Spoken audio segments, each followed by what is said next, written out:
What's up, folks? Maximilian here, and welcome back to Season 2, Episode 14 of Ultimate Marvel vs. Capcom 3 The Online Warrior. As usual, we get into some topics of discussion during almost all of these episodes, if not analyze some gameplay, take some topics from the community. But something pretty substantial has happened over the past week in regards to the future of Ultimate Marvel vs. Capcom and the future of Marvel vs. games for Capcom. So this isn't any solid evidence that there's going to be more games, but there definitely is light at the end of the tunnel. So for any of you guys that have been following this series, I try to keep up to date with what Capcom is going to be doing, potentially with these games, and the summary of those stories is essentially that there is going to be nothing, that Marvel is done, the teams have moved on to other projects.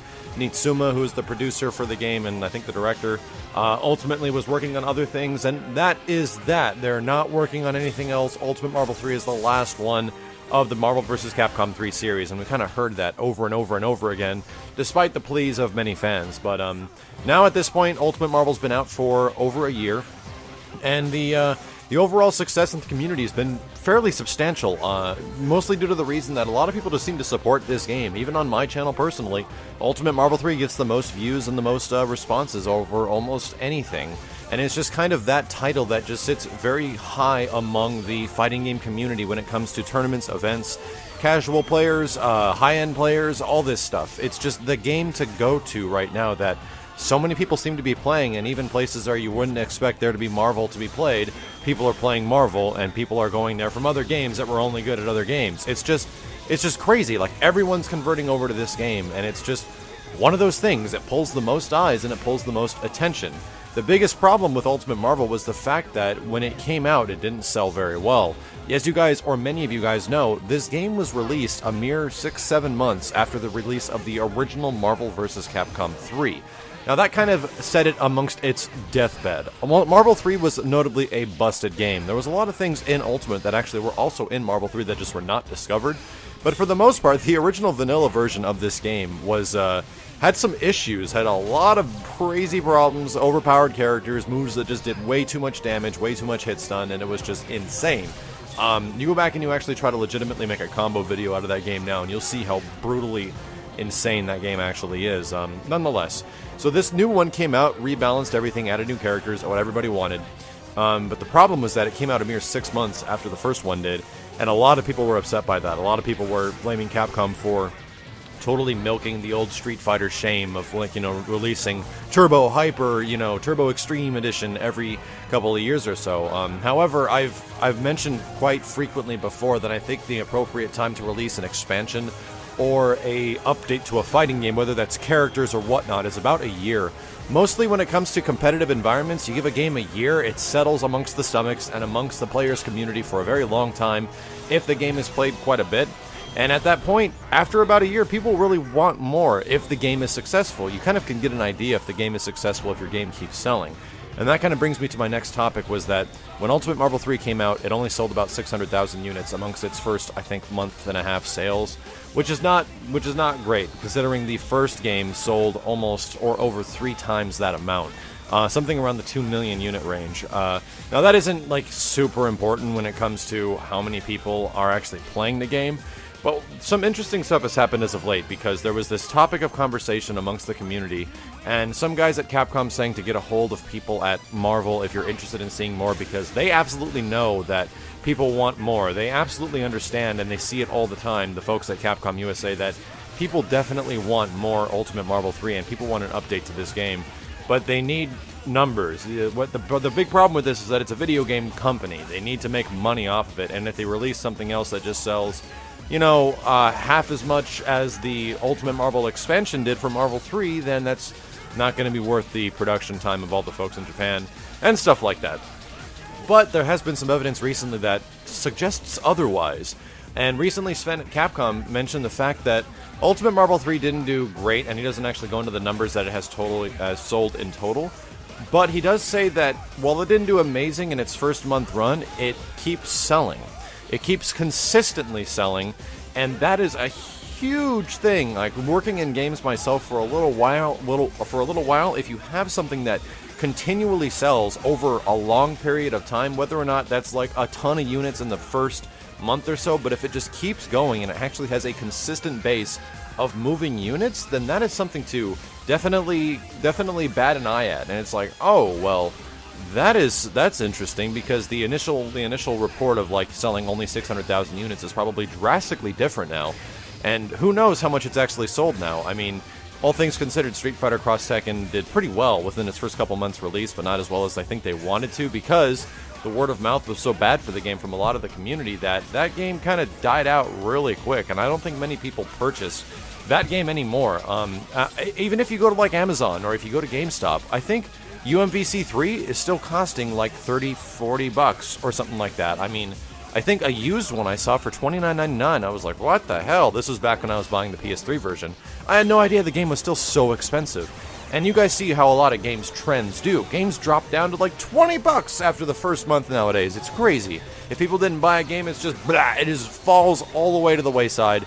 And nowadays, they just want to get it off the shelf. But Ultimate Marvel 3 has been different. So what he said was that since this trend is happening, everyone at Capcom knows that people want the game, and he was telling people to get the eyes and ears of folks at Marvel, the folks that make games at Marvel, because they're the other 50% that's responsible for the creation of this game and the ability to make it, to let them know. So that's where the big part of this comes in, where the community interaction of what we can do as a community of folks that really like these games and would like to see more and are willing to pay physical money to see more of this stuff, whether it's within DLC, whether it's within another physical release. I honestly don't care at this point, because we've been about a year or so. It's going to be much longer if one ever gets made.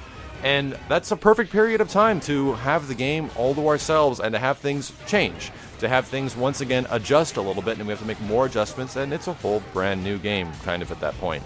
So here's what's happened. If you guys want to check some of these Twitter links, I've also put them in the description below. Some of these folks work at Marvel and Marvel Games. There's a few other guys on here that might be good to let them know, but essentially, if you guys really are curious, this is the best way to let them know via Twitter. In fact, they've actually already gotten a huge response. This news went up early last week, and they've already received a pretty substantial response from people at whether it was from via Capcom or news sites like Event Hubs or Shoryuken, that they're actually getting the feedback from people. I think one of them even said something along the lines of, "We absolutely hear what you guys are saying. Thank you very much for being polite and forthcoming with your request for more of this game. Nothing's in the works right now, but I'll definitely pass this information along. And the more support we can do, the better." At this point, if you guys want to contact any three of these guys, I think one of the best ones you might want to contact is Chris Baker, which is at cbake76, or at Marvel Blip, which is Marvel Games for the most part. These guys generally are the ones that would be in like the talks to make an Ultimate Marvel 3, 2, or whatever they might be planning in the future. And that would probably be the best bet. So if you guys ever get a chance within this week or within the next couple of weeks, if you're a fan of the Marvel vs. Capcom series and you'd like to see more for this game, and to see this game kind of thrive just as it's been thriving based off the community for the past year or so, send them a message and let them know that you desperately or really want to see more of this game. Don't go in too much into like character requests or stuff like that. Just ask them politely and just let them know that you would be interested in purchasing more of the Marvel vs. Capcom 3 series. And that is pretty much the best we can do right now. This is actually fairly substantial that these guys at Marvel actually got back to the community and let us know that they're reading what we're saying. That's kind of a huge foot in the door, you know what I mean, when it comes to making games. And considering we've been hearing these things from the developers, which is Capcom, about just constantly, no, we can't do it, no, these guys are working on all this stuff. From what I understand, I think Nitsuma's last project was JoJo's Bizarre Adventure. And beyond that, I don't know exactly what's going on with like Yoshinori Ono or Nitsuma, or there's been a lot of questions as far as what these guys are working on at Capcom now that like Resident Evil 6 is out and Lost Planet 3 is being made by, you know, developers outside of Capcom. Same thing with DMC, same thing with Remember Me. So it's like, what's coming next? Like, there's got to be this big badass fighting game. I'd like it to be something, you know, like Capcom All-Stars that you guys all know about. But if the next best thing that it possibly could be, and the next closest thing that would just equal the same scale of epic hypeness, would be an expansion to Ultimate Marvel vs. Capcom 3, the Mighty Edition, the Fantastic Edition, I don't know, the Immortal Edition, the Uncanny Edition. Remember all those rumors that were happening earlier? I think that's the best bet. I don't know whether or not I want to see it as a DLC or not, but it's just one of those things that we now have a chance as a community to let people know that yes, we will totally purchase more Marvel vs. Capcom 3 if you guys would like. So within a little bit of your time, guys, send those dudes a little tweet on Twitter letting them know that you're interested in some more Marvel vs. Capcom 3. So now that we got that covered, I wanted to move into another topic that was presented by somebody a couple of Online Warrior episodes ago, and I didn't get the chance to talk about it in the previous episode. This one comes from Super Humble Warrior, and he says, Max, new topic idea, talk about what makes you rage. Characters, mechanics, and player behavior. So, we kind of briefly talked about this a long time ago, but I didn't go into very much detail, and I'll try to kind of quickly cover it right here. Some of the stuff that really bugs me online with Ultimate Marvel vs. Capcom 3 is the stuff that I don't feel like I should be losing to. Things along the lines like a Wolverine that dive kicks at you and then jumps up and immediately dive kicks again when you're trying to punish things. Things that come with a lot of online nature of games, like certain characters in this game are extremely powerful online, like Hagar, like the Hulk, like Sentinel. Characters that have armor moves seem to really get on my nerves a lot of the time, and sometimes you feel like there's just nothing I can do without having to be immediately there or be able to grab them in moments where you really got to get that grab in. That's the stuff that makes me rage really bad. When it comes to certain player tendencies and player habits and a lot of stuff you see online, the teabag definitely seems to be one big thing that is happening a lot now. The post-game taunt is another. A lot of people will defend these tactics and say they're just used to make you more upset when you fight them again, or just to make you upset in general, because being a troll now is now commonly accepted, but before there was the term trolling, there was another word for, that type of action, and it's called being an asshole. A lot of people don't seem to realize this, that whole way of acting or being that's just how you're acting, and being a troll is specifically trying to get on the nerves of people, and I think that by definition is almost an asshole. So you look up these guys that do all this stuff like teabagging, that do this stuff like post-game taunting and this stuff.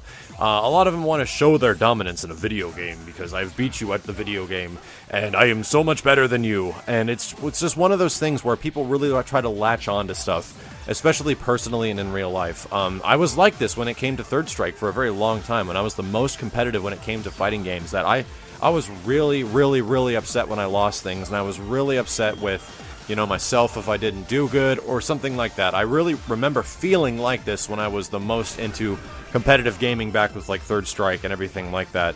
But for the most part, as I grew older, that kind of felt like I was burning unnecessary energy on that kind of stuff, and I could be using that for other things, and I was just getting really upset when I didn't have to, and it was causing a lot of stress. You have no idea how pissed off I would get when I would be playing Third Strike Online on the original Xbox.